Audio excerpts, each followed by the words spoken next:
Le journal Abiré les mots.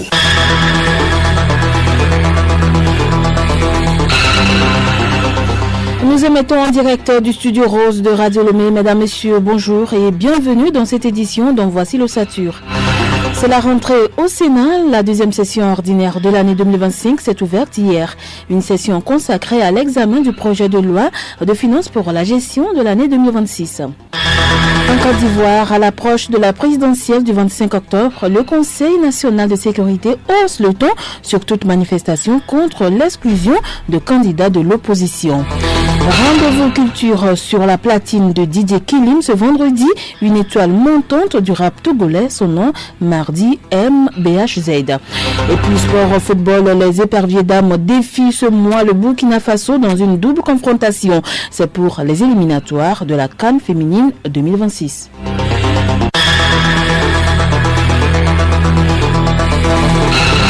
Radiolomé.tg. Écho de la présidence pour ouvrir cette édition, le président de la République Jean-Lucien Sanvi de Tové a reçu hier les lettres de créance du nouvel ambassadeur du Sénégal, Mamadou Moustapha Loum. Occasion pour le diplomate sénégalais de se féliciter de l'excellence des relations d'amitié et de coopération entre Lomé et Dakar qu'il entend s'investir pleinement à renforcer à travers un partenariat bilatéral, notamment dans les domaines économiques, agricoles, du commerce et de la culture. Juriste et administrateur civil de formation, Monsieur Mamadou Moustapha Loum possède une expérience de près de 30 ans au service de la diplomatie sénégalaise. Avant sa nomination au Togo, il occupait le poste de consul général à Madrid et en Espagne. Il fut aussi chargé d'affaires à du consulat général du Sénégal à New York, premier secrétaire à l'ambassade du Sénégal à Kingston en Jamaïque et deuxième conseiller à l'ambassade du Sénégal à Washington.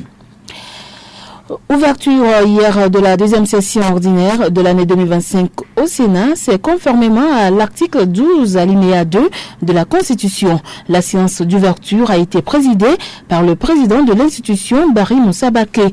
Le compte-rendu de Prince Fintakba. Après 3 mois de pause législative, les sénateurs ont entamé ce jeudi après-midi la deuxième session ordinaire de l'année 2025 ouverte par le président du Sénat, Barry Moussa Baké. C'était en présence du président de l'Assemblée nationale, Sévon Tépé Adédié, et du ministre Pacom Adjourvi des droits de l'homme, de la formation à la citoyenneté et en charge des relations avec les institutions de la République. Cette session sera principalement centrée sur l'examen du projet de loi de finances pour la gestion de l'année 2026. Le président Barry Moussa Baké a donc invité les élus à se laisser guider par de grandes visions. Cette session revêt une importance pour notre nation. Elle est déterminante pour les orientations économiques et sociales, influençant les ambitions de notre République ainsi que l'avenir de nos territoires.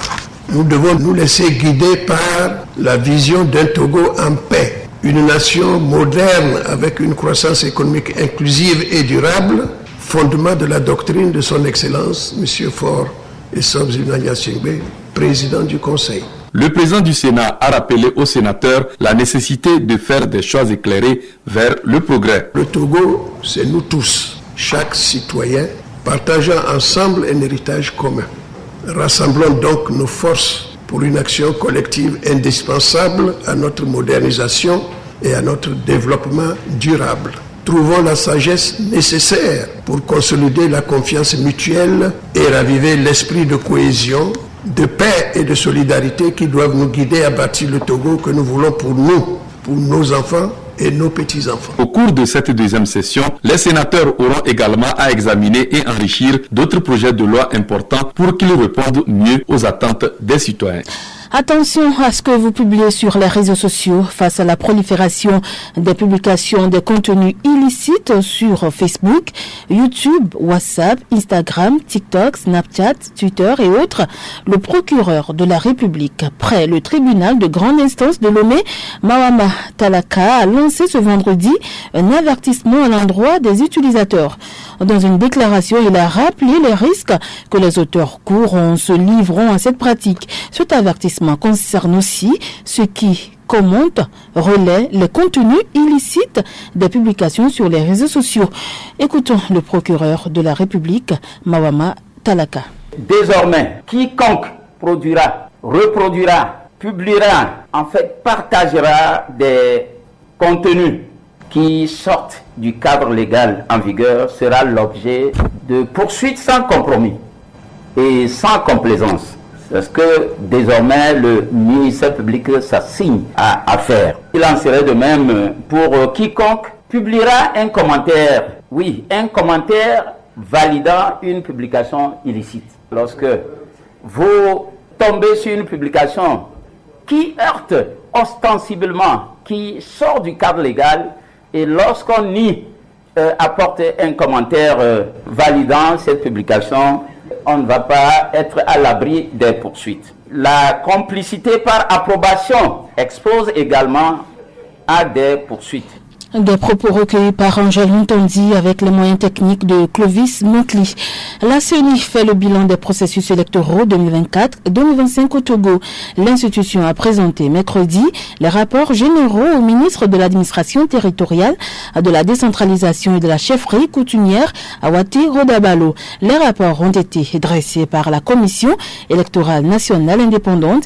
Ils portent sur les élections couplées des législatives et régionales du 29 avril 2024, des élections sénatoriales du 15 février dernier ainsi que des élections municipales du 17 juillet 2025.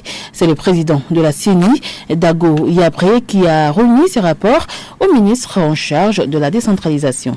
Écoutez Radio Lomé et vous avez tout le Togo dans votre maison. Santé, l'hôpital Dr Lafie ouvre ses portes à la population pour 2 jours. Ce centre de santé de référence organise depuis hier ses premières journées médicales. Objectif, faire découvrir ses installations, ses équipes médicales et ses services au public. Au programme des activités, des conférences, débats et ateliers sur les thèmes innovation en médecine, en Afrique, défis et opportunités. Alou Noyoué. Le laboratoire comporte plusieurs unités. Une unité de biochimie. Première du genre, c'est la partie nord de l'esplanade de l'hôpital Dr Lafie qui a été aménagée pour l'occasion. Durant 2 jours, autorités médicales et étudiants vont se côtoyer et mener des échanges. Objectif, promouvoir les innovations technologiques et favoriser les échanges entre experts. Professeur Haïté Aïkou Etienne, président du comité des journées médicales de l'hôpital Dr Lafie. Ces 2 journées vont se décliner en 2 volets. Il y aura les conférences et les ateliers. Au cours de ces ateliers seront présentées les technologies acquises par l'hôpital Dr Lafie. Il va y avoir 5 ateliers dans le domaine de la cardiologie, urologie, gastroentérologie, ophtalmologie, stomato-odonto, et tous les collègues médecins qui sont de cette spécialité-là peuvent s'inscrire pour aller voir ces instruments. Il y aura une démonstration dans chaque atelier que les collègues voient ce dont nous disposons et comment ils peuvent avoir recours à ça en cas de besoin. L'occasion est aussi donnée aux participants de découvrir les différents services de l'hôpital tels que la maternité, la pédiatrie, la chirurgie et les consultations externes.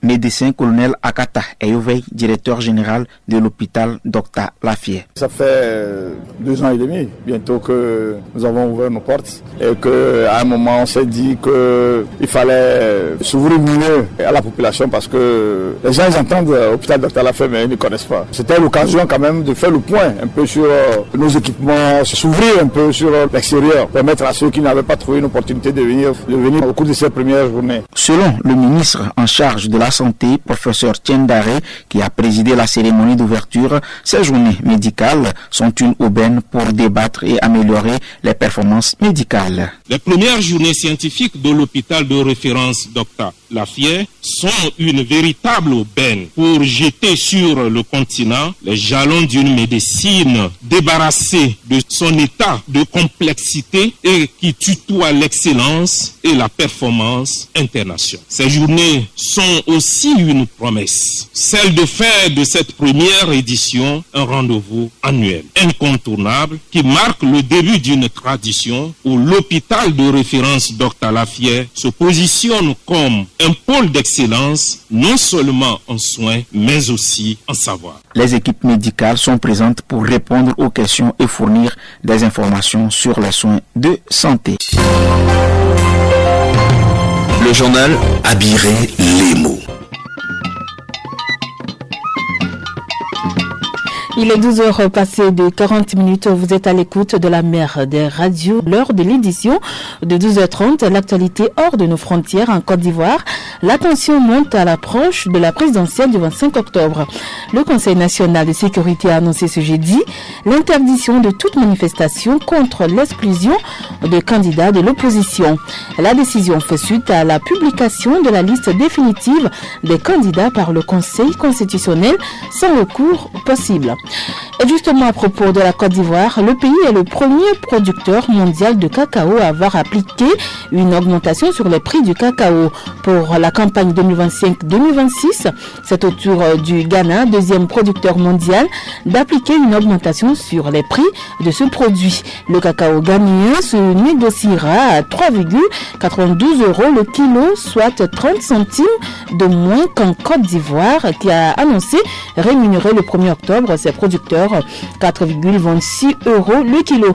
Ce nouveau tarif entre en vigueur dès ce vendredi au Ghana. Retour en page nationale, rendez-vous culture de ce vendredi met la lumière sur un jeune rappeur togolais. Il s'agit de Mardi MBHZ.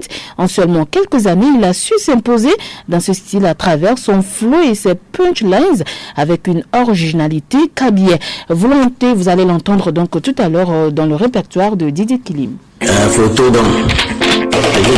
Avec Photodome lancé en 2023, Mardi MBHZ gagne rapidement en notoriété et se positionne en véritable espoir de la musique togolaise. Son style, un mélange de rap, raga, blues et jazz, et son approche artistique donne des chansons intemporelles largement appréciées par le public.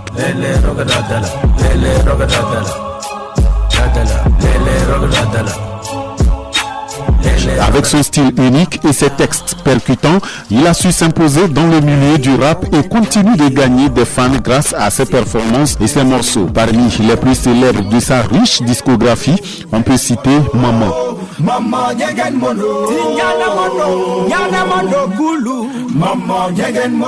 Pérou.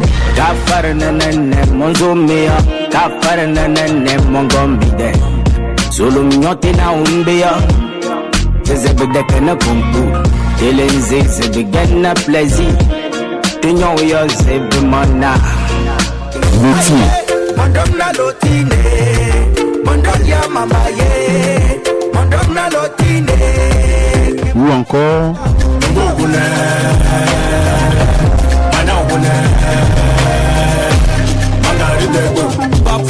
sa toute dernière production. Souvent décrit comme un phénomène en raison de son talent, de sa popularité croissante et de son influence sur la culture musicale togolaise, Badja Mbayomba alias Mardi MBHZ est un fin stratège qui projette une énergie positive sur le public. Son succès naissant souligne la pertinence de sa proposition artistique dans le milieu musical, ce qui le place dans l'œil des rares producteurs que connaît le Togo.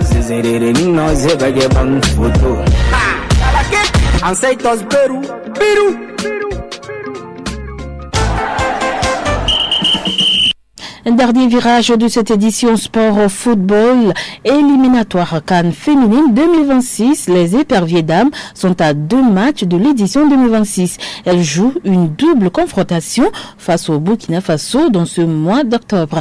Les précisions avec Edouard Signo. Les filles de Kaï Tomeki se préparent activement pour la double confrontation contre le Burkina Faso. C'est pour une place à la CAN féminine 2026. Après un premier regroupement, un nouveau stage est prévu, histoire d'affiner les automatismes avant le match aller du 22 octobre à Ouagadougou et le match retour le 28 octobre à Lomé. L'équipe qui négociera bien ces 2 matchs validera directement son billet pour le Maroc. Pour ce faire, la CAF a confié l'arbitrage de l'aller à un quatuor sénégalais, tandis que le match retour à Lomé sera dirigé par des officiels marocaines. Kaï Tomeki et ses pouliches visent une deuxième qualification après celle de 2022. Les éperviers hommes sont aussi sollicités ce mois d'octobre. C'est pour les 2 dernières journées des éliminatoires de la Coupe du Monde 2026. Le Togo reçoit la RD Congo le 10 octobre au stade de Kégué à Lomé et joue le 13 en déplacement le Soudan du Sud. Pour les 2 matchs, le sélectionneur espère capitaliser sur cette dynamique histoire de mettre sur pied une équipe type pour les prochaines échéances. Nibobi Dari. Nous devons jouer pour créer, préparer notre avenir. Donc nous devons jouer tous les matchs à fond et jouer pour les gagner. Il n'y a pas d'autre formule. On n'a pas de questions à se poser. Nous, qu'on soit habitués aux joueurs, nous on veut jouer pour gagner. Pour finir, la 11e édition de Maracan a bien démarré à Guinée-Bissau. Les Maracaniens togolais ont fait une bonne entame en dominant les Lions indomptables dans les séances des tirs au but 2-0. Une rencontre qui a été rude. Boukari Amadou, sélectionneur de l'équipe du Togo. La bataille a été rude, mais l'essentiel c'était de commencer bien par une victoire et c'est ce qui a été fait. C'est le début de la compétition, c'est le premier match, il y avait la pression. Heureusement qu'on a su se dépasser et puis revenir au score pour finir vainqueur de ce premier match. La CAN de Maracana prend fin le 5 octobre 2025. Et voilà qui met fin à cette édition. Merci de votre fidélité, mesdames et messieurs. Retenez que la 2e session ordinaire de l'année 2025 s'est ouverte hier au Sénat. La session sera consacrée à l'examen du projet de loi de finances pour la gestion de l'année 2026. Nous faisons un clin d'œil à vous tous auditeurs qui êtes restés à l'écoute, spécialement à ceux de Koumabala dans le Cloto. Au revoir.